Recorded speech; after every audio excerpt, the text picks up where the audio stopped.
അസ്സലാമു അലൈക്കും വറഹ്മത്തുള്ളാഹി വബറകാതുഹു.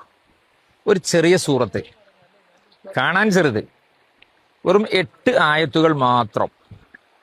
ആ ആയത്തുകൾ, അതായത് ആ സൂറത്ത് പാരായണം ചെയ്താൽ 1000 ആയത്തോതിയ പ്രതിഫലമാണെന്ന് മുത്തുനബി സല്ലല്ലാഹു അലൈഹി വസല്ലം. സംഭവം ഇങ്ങനെയാണ്.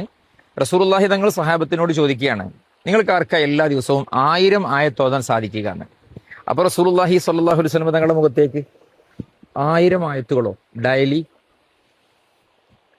സ്വഹാബത്തിന്റെ ആ അവസ്ഥ റസൂലുള്ളാഹി സ്വല്ലല്ലാഹു അലൈഹി വസല്ലം തങ്ങൾ മനസ്സിലാക്കുന്നു. എന്നിട്ട് മുത്തുനബി പറയാ, നിങ്ങൾക്ക് അൽഹാഖുമുത്തകാസുർ ഓതാൻ കഴിയോ? അൽഹാഖുമുത്തകാസുർ നിങ്ങൾ ഓതിയാലേ അത് 1000 ആയത്ത് ഓതിയതിന്റെ ഫലമാണ് എന്ന്. ഒരു ദിനം 1000 ആയത്തോതി തീർക്കാനൊക്കുന്നവനാരാ? തിരുനബിയോരുടെ അനുചരരോടൊരു നാളിൽ ചോദ്യം നബിയോരാ. ആർക്കാ നബിയെ കഴിയുക ദിനവും 1000 ആയത്തുകളോതാൻ? ആറ്റൽ നബിയോരുടെ മറുപടി റെഡിയാണ് തകാസുർ ബദലാവാൻ. അൽഹാഖുമു തകാസുർ. ഇന്ന് ഇവിടെ വെച്ച് വയനാട്ടിലെ ബാവലി മഖാം സിയാറത്തിന് വേണ്ടി പുറപ്പെട്ടതാണ്. ഈ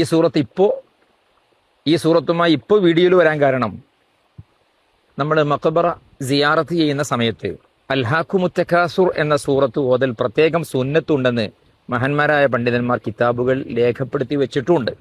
ആ ഓർമ്മ വന്നപ്പോൾ അങ്ങനെ ഒരു വീഡിയോ ചെയ്യാമെന്ന് തീരുമാനിച്ചു. ഏതായിരുന്നാലും അൽഹാഖുമു തകാസുർ എന്ന സൂറത്ത് 1000 ആയത്ത് ഓതുന്നതിന് തുല്യമാണെന്ന് ഹബീബ് റസൂലുള്ളാഹി സ്വല്ലല്ലാഹു അലൈഹി വസല്ലം. അല്ലാഹു തആല ആ സൂറത്തുകളൊക്കെ അങ്ങനെ അതിന്റെ പ്രതിഫലം പൂർണ്ണമായി ലഭിക്കുന്ന വിധം പാരായണം ചെയ്യാൻ നമുക്കെല്ലാവർക്കും തൗഫീഖ് നൽകട്ടെ. അസ്സലാമു അലൈക്കും.